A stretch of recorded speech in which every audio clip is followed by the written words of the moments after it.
We should be recording perfect. Hey, what's up, guys? Imkikosuarez here. Welcome back to another episode of Kiko's Corner, the podcast. If you are listening, watching, or anything on YouTube, I appreciate you. This is first time recording directly on YouTube. I'm also streaming it live on TikTok at the moment. So if you are not on either of those, you're missing out on participating on the stream. And also, if you're not part of YouTube, you're missing out on showing up on the stream because your comment, as you can tell, will be right here.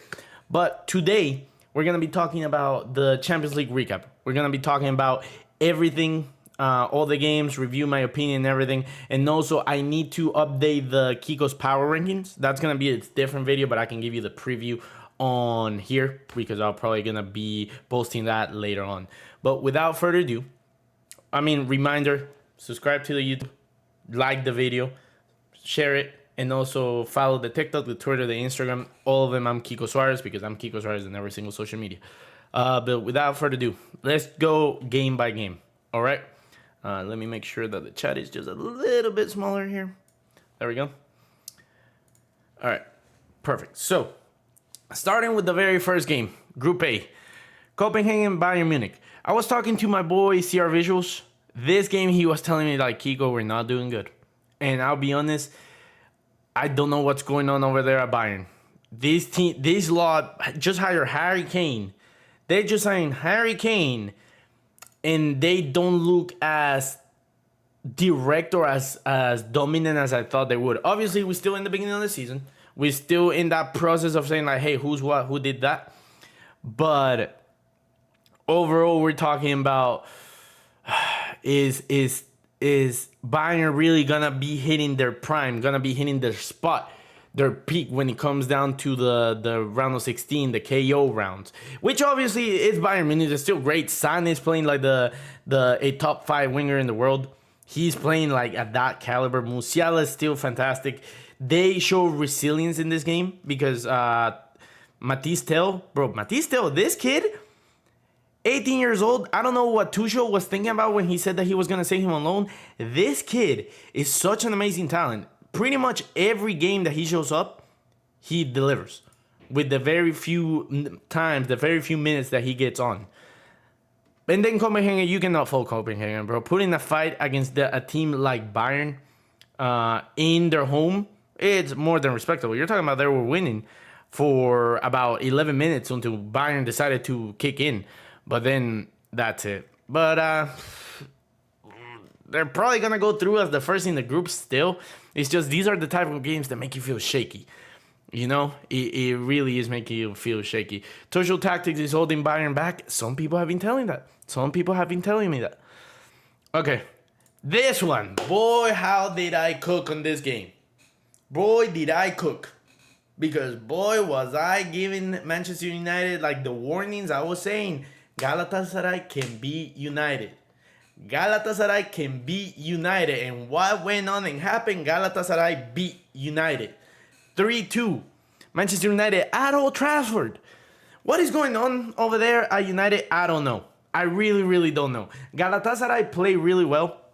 If we go to the stats right here, you can see that United controlled the ball a lot. But whenever Galatasaray had the ball, they just got their chances, bro. Look right here. The momentum was not even on the side of Galatasaray, and they still, in the very few minutes that they got the ball, they scored. You're talking about pretty similar chances, 16 to 14 chances or shots, 5 to 4 shots on target, but all 4 shots on target were considered big chances versus 2, and then the big chances missed is the penalty that Icardi missed. So, if we're really, really honest, this game could have ended 4-2. And if it wasn't because Icardi missed the penalty, we legitimately could be having a whole completely different conversation. Holjon, I don't know how he has the man of the match here in FOMO, but it should have been Icardi or someone from Galatasaray. Carlos Sanchez, I think it was Carlos Sanchez. Davison Sanchez, the ex-Tottenham player, getting 2 assists. Angelino, Torreira.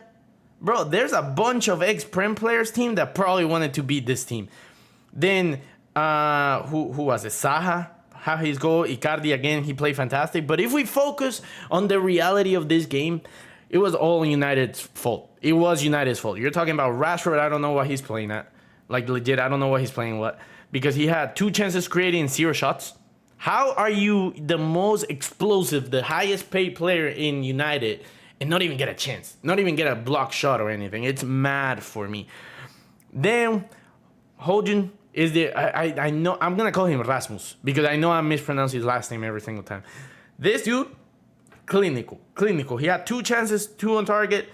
1 chance created in the overall situation and everything. His awareness, his movement and everything. He's a Haaland light. He's really, really good at what he does. Bruno, bro, they give him a 7.5. I don't think... Yeah, like just a bunch of shots and 78% of passes complete. Nah, I don't like that. Mount was completely lost. I mean, looking at the stats... 4 shots, 1 on target, 30 out of 37 shots, passes, and then a XG of 50. That's not bad, but yeah, no, it's not the best. Casemiro, this is very, very deceiving because if we go to his defensive actions, you're talking about 12 recoveries, dribble pass only once, head clearances 2, and everything. Tackles 1. He won 1 out of 2, but obviously the reason why he has a 5.9 is because of Onana right here just completely messing up on the play out and costing him the game, really. Like, he had to take one for the team. He had to sacrifice himself to make sure that they don't concede it. Because if they concede that chance, yeah, Casemiro doesn't get the red card, but now we're talking about the actual 4-2. Bro, Amrabat, I'm sorry. Why is Ten Hag pretending that Amrabat is Camavinga, that he can play every position on the field? Yes, he might be able to play it, but dude, like, you're forcing a CDM into left back. Shots accuracy 1-on-1, crosses 1 out of 3, accurate long balls 3 out of 3, defensive actions, recovery 7, 3 defensive actions, interceptions 2, 1 block, duels 1, 4, duels lost 2. Overall, he's a CDM at heart. You should have put him in the middle and stop playing. By the way, why is Hannibal still getting so much time? This is like the 4th time that I see him starting for United. I'm like, why? Like, who's this kid? Like, why is he playing? Like, legitimate, I don't understand what the whole point of it is either. Then Lindelof and Varane, I'm not going to go too freaking crazy on that. But again, Onana. 3 goals conceded, saves 1 out of 4, 25%. 21 out of 35 accurate passes, 11 out of 25 long ball. And then recovery 7, I don't know how, throws 5, and then it saves inside the box just 1. Galatasaray. Galatasaray might go like second on their group, but don't be surprised if United gets group and goes to the Europa League. And Lord behold, Lord save me, if somehow Manchester United actually doesn't go through to the next round. Like, legit, be worried. Be worried if Manchester United doesn't get to the next group. Or to the round of 16. Lens versus Arsenal. Lens 2, Arsenal 1. This game really just came out for 2 things. 1, Arsenal fans don't really know how it feels to be in the Champions League, and it shows. Because why don't you put hashtag FYP, or I don't use hashtag FYP. That one is a waste of time. What was I gonna say? Arsenal really got messed up in the sense of like Saka getting injured 34 minutes in. He already had his assist and Gabriel Jesus with his goal. But we're talking about like Arteta really has to feel bad because Saka has been playing pretty much every single minute of every single available game. Or every minute of every available minute, if that's the way that you want to say it. So now that you probably lost your best player, and I saw Arsenal fans saying, oh, you should have rested him because we have the big game on Sunday against Manchester City. That doesn't matter. The Champions League supersedes any competition. So if you somehow, some way think that Arsenal or the Premier League is above the Champions League, you're already on the back foot. You're already in the wrong competition. This isn't the Europa League. This isn't the Conference League. The Champions League takes priority for everything if you're able to compete. If you're able to compete, this is the championship that you want to be able to try and win. Obviously, we want to compete in everything else, but like this is the one that supersedes everything. Then Declan Rice, I think he had a nice game. Obviously, 104. Yeah, no, I'm not even going to complain. 104 passes, 113. That's crazy. Then Kai Havertz, total shots, 1. It was on target. 17 out of 19 passes. How many times do you lose the ball? Touches, 32, 19. What were you doing so much? Dispossessed twice? How do you have so many touches? That's crazy. But, I mean, Havertz wasn't awful. Gabriel Jesus was pretty good. I'm not going to lie. He's always really good. If he was more consistent with his finishing, it would be good. But he got his goals. I'm not going to complain. Trossard wasn't that bad. He just wasn't that active or that direct on his chances. But overall, successful dribble 1 out of 4. Shot accuracy 1 out of 1. Big chance miss 1, which is this chance right here. He gets a pass from Kai Havertz here and then does it. And then dribbles past one of the defenders and then the Samba saves it. But, bro, we cannot take anything away from Lens. We legitimately cannot, because Lens was second last season in the Ligue 1. Yes, this season they're not looking as sharp, they're not looking as good, but these are the type of games that makes you think at all times, bro. Like, you cannot just take any game for granted in the Champions League. Anything can happen. Freaking, I always come back to this result. Real Madrid lost against Sheriffs last season. We lost against Sheriffs last season. Do not think it cannot happen to you if it happened to Madrid.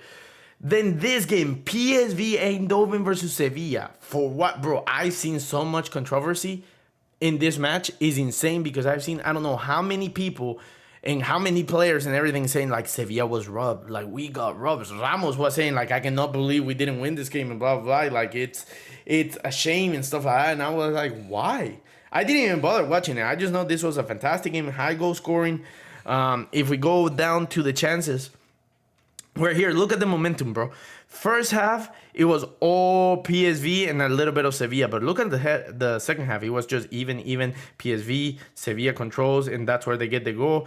PSV gets their goal. Sevilla dominates. And at the brink, 2-2, GG. And look at the shots, bro. Sevilla played the most La Liga way possible. Hey, you guys get your chances, we're going to score. 26 total shots, 8 on target, 4 big chances, 2 chances missed. But look at the comparison. Out of the 10 shots that Sevilla had, 2 were on target and 3 chances, big chances, and 1 big chance missed. So overall, when you look at that, you're saying, like, okay, whenever Sevilla had the ball, they were being more clinical. Meanwhile, PSV and when we're just controlling, they just weren't able to capitalize. Which is a way that you play in La Liga. You make sure to, like, control the ball or give the ball away, and whenever you need to go for it, you go for it. If you look at the group right now, we're talking about Lens first after the tie and the win. You're talking about Arsenal second with a difference goals of 3. And Sevilla is going to the Europa League, bro. They think they're slick, but they want to go to the Europa League because they know they can win it again. Then PSV Eindhoven last right now with a negative 4 goal scoring, but that's because of their first game against Arsenal. But besides that, this team or this group we have to keep an eye on. We have to definitely keep an eye on. We move on to Union Berlin 2, Braga 3. Becker with a double, and then Braga in Yakate, Bruma, and Castro at the 94. Insanity. When I was talking about Union Berlin and someone told me, like, hey, bro, like, yeah, they're actually not doing good. They're, like, competing, like, mid-table. I was like, what are you talking about? And then I went to see their current form, and you're talking about lost against Braga, lost against German team, lost against Hoffenheim, lost against Madrid, and lost against Wolfsburg. They don't know what winning feels like recently, which is crazy for a team that was doing so good last season in the Bundesliga, but obviously now they have to balance all their competitions and everything. And they started the season well. The DFB Pokal against Wolfsdorf 4-0. Then against Mainz 4-1. Then against Darmstadt 4-1. And then after that, they just started going down in the quality. I feel like they're going to bounce back no matter what. But right now, it's just they're getting a very heavy schedule.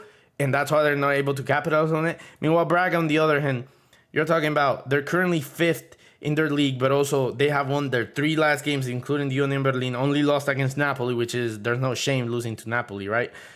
And before that, they have won, they lost against Farense, and then against Morenza 7-1. They tied against Sporting, then they won Panathinaikos to qualify to the Champions League, and they've been doing good. So Braga was no pushover.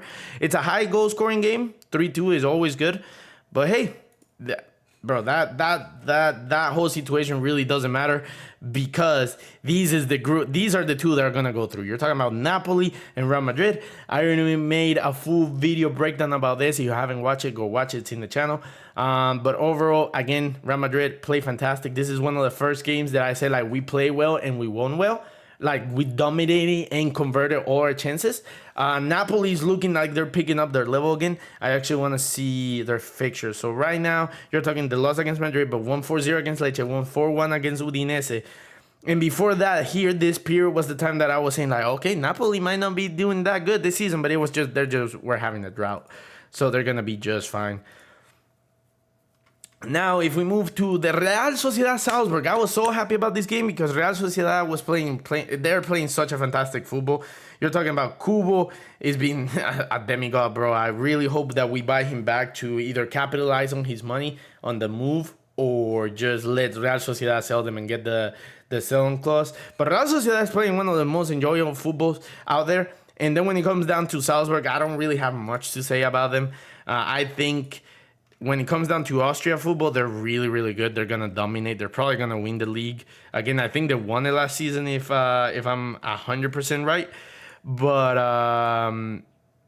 when it comes down to their team in the Champions League, it's just staying afloat at that point. You know what I'm saying? They're not going to be able to like really, really do anything about it. Then Inter versus Benfica, bro. This guy, Lautaro Martinez, bro. If you guys saw him, he had 10 shots and 407 were on target. This guy should have at least one goal, but the freaking Truvin guy, look at this. Where's the save? He had 7 out of 8 saves. He only let go of that one shot, which is insanity. But then overall, bro, Simone Inzaghi is having this Inter team playing very, very attractive football. If you have not watched them, go watch random games from Inter. It's really, really entertaining. Ever since Thuram and Lautaro got their connection and got their partnership duo up front, they've been doing really, really good. But Luton versus Burnley was just a random game. Actually, I haven't checked who scored for Burnley. Foster and Larson, and then Adebayo. Oh, okay. I was gonna say, what Adebayo is that? All right, and then we move to the games today, bro. This game, Atletico Madrid versus Feyenoord, was such a good game. Was legitimate, such a good game. Morata with 2 goals, Griezmann with a crazy goal. Feyenoord, Hermoso, Ongo, and then Hanko. Hanko is being their center back. This game, once Santi Jimenez is back, I want to watch them in Netherlands because this game was entertaining. You're talking about they forced Atletico Madrid to be more aggressive than usual. And even then, Feyenoord was 17 shots, 7 on target. Big chance mix 6. And somehow, Oblak, look at this. Oblak has 6 out of 7 saves. That is a madness for a team like Atletico Madrid that's so sound defensively. But, bro, overall, amazing, bro. Like, chapeau. This game was entertaining up and down. And Morata with the 2 goals with the double. It was just beautiful, bro. And Griezmann, low-key, might be one of the best players in the world. Might be in that conversation right now because holy moly, is this guy a magician with the ball. He creates chances, he's direct and everything. Then Celtic won, Lazio 2. I'm so pissed about this game because if you didn't watch it, Luis Palma right here. The Honduran sensation, the CR7 from Honduras. He even gets the number 7, right? He had 16 passes out of 18. Only 24 touches, 0 successful dribbles, and 1 accurate ball. He scored a goal, but he got I don't know if it's that it got called off because of a handball or an offside.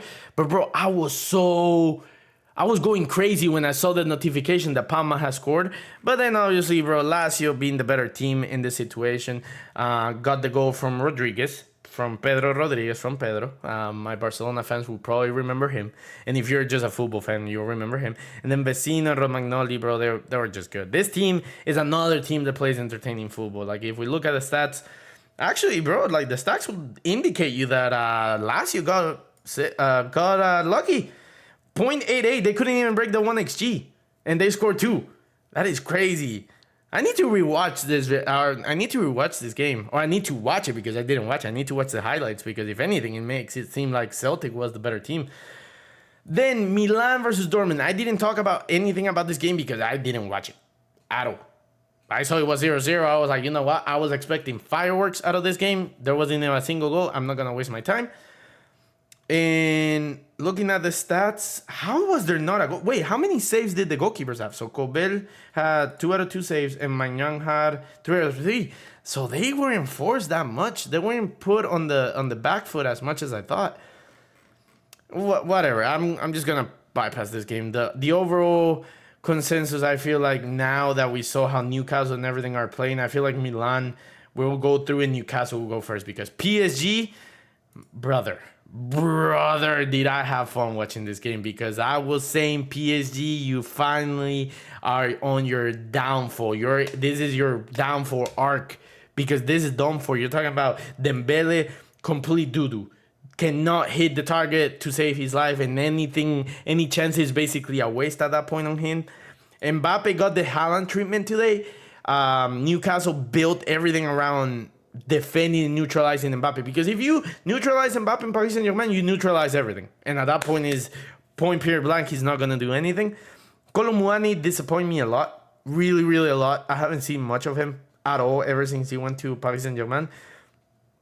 And then Gonzalo Ramos, bro. Ugarte, I've been saying Chelsea might miss the bullet, and today kind of confirmed it. I was like, he didn't do anything. Nothing. Like, what was that about? And then, bro, Chapo, Anthony Gordon, Isaac, Almiron, Longstaff, Guimaraes, Tonali, Burns, Shard, Lascelles, Trippier, and Pope, all of them. Good ball, bro. Like, you guys play with heart. You made the St. James Park being proud of you. You make it. You put a statement. You hit a statement on the table saying, like, hey, we're here. We are part of the Europe now. And they acted like it. I love that. Eddie Howe is doing wonders over there in Newcastle. Then this game is a game that I didn't watch either. The Red Star Belgrade or Severna Cesta versus Young Boys. It seems like a good game, 2-2. When it comes down to the chances, we're talking about 20 shots for the Red Star versus 18. I mean, this is actually a good game. I might want to watch it. How many saves did the goalkeepers have? This is how 7 out of 9 saves? How many do you have? 4 out of 6. Okay, this game, I might need to watch this game again. I might need to watch it because this looks really good. Players ruin their career thinking they can make PSG better, but they only win league trophies. I mean, you just stat pad the league, the Ligue 1 trophies with PSG, because you're not gonna get the big ones without it. And also, it's not like the Premier or La Liga that the league itself has a value. Like, the Bundesliga has a better value than the Ligue 1. Because Ligue 1, ever since PSG showed around with the money, nobody else can compete. So if you win it with anyone else that is not PSG, it's fantastic. Meanwhile, in Bayern, in the Bundesliga, it's really more about, okay, you sign for Bayern, you better stay perfect. Like, we have to, at all times, win the Bundesliga and compete in Europe. Then Leipzig versus Manchester City. This game, bro, is crazy because Foden got his goal and everything. Grealish, I feel so bad for Grealish. Because 43 out of 45 passes, 2 chances created. Accurate balls 2, accurate crosses 0. Where's the dribbling? Dribbling. Did he not try on? He didn't try to dribble a single player. Duels 1, duels lost, 2 out of 5. That's crazy. But if you really think about it, bro, this guy right here, Doku, 18 minutes, 1 goal, 1 assist. Shot accuracy, successful dribble 0. Where's the ground duels? Ground duels, 1 lost 4. Bro, this guy is a winger at heart. And he showed. He went in and immediately. Also, another fantastic player. 11 minutes, 1 goal, 1 assist for Julian Alvarez. What is this? Bro? How do you have this on your bench? How do you have 4 GA of your bench? That doesn't make sense. And then Haaland, bro. Haaland is not playing bad, before anyone says that. It's just like he's not able to score. But, like, look at the chances. He is getting chances. It's just that he's not scoring them. Also, by the way, keep an eye on Openda. Ikomaloi Openda. He's really good. He's really good. Very aggressive. Very few touches, and he can capitalize with it. You're talking about this man had 16 touches and got a goal. And got 2 shots. That's insanity. I want to see Simons. How do you do today? 26 out of 33, 0 chances created. Yeah, they got neutralized today. It's just Leipzig today wasn't ever gonna win this game. They could have, but like whatever. This game, dude, The Royal Antwerp against Shakhtar, that is crazy. This is a crazy overall idea because you're talking about starting winning in the 3rd minute, going up 2-0, and then Shakhtar doing their best Real Madrid impression and coming back in 30 minutes. That is mad. Who? Bro, don't act like you actually know him.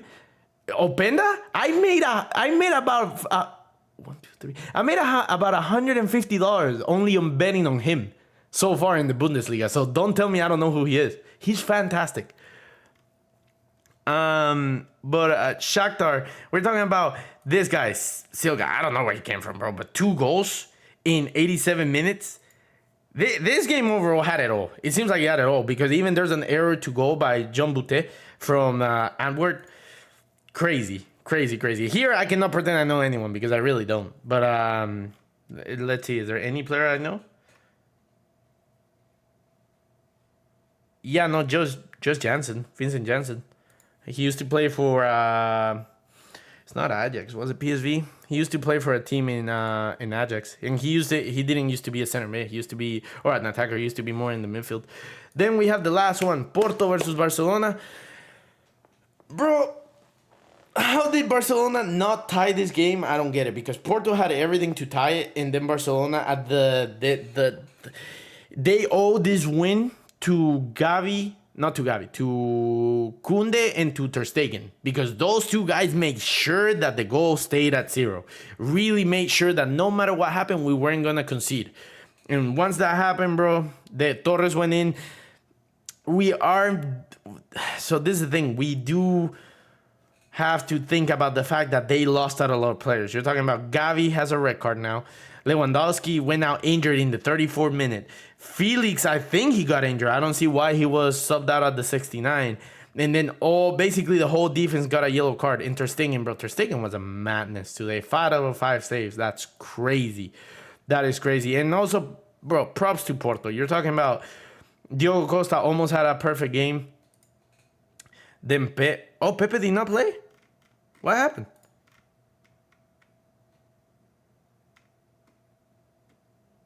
Where's Pepe?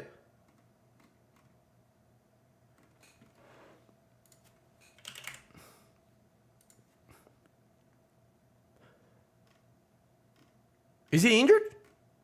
Oh, okay. Pepe's injured. Okay. Okay, I was gonna say, where's Pepe? But this guy Taremi, bro, Taremi had such a good chance offside. He scored a bicycle kick. I was like, Lordy. Imagine if he was onside, that would have broken the internet. But yeah, overall, Barcelona should go through in this group. It would be weird if they don't. Antwerp is probably gonna be last, and Shakhtar is gonna go to Europa League. But this group is pretty much self-defined unless something crazy happens. But yep. If you stay for the whole video, I highly appreciate you. That was the Champions League recap. I appreciate all of you if you watched it. As always, make sure to subscribe, like the video, and I'll see you next time. Peace.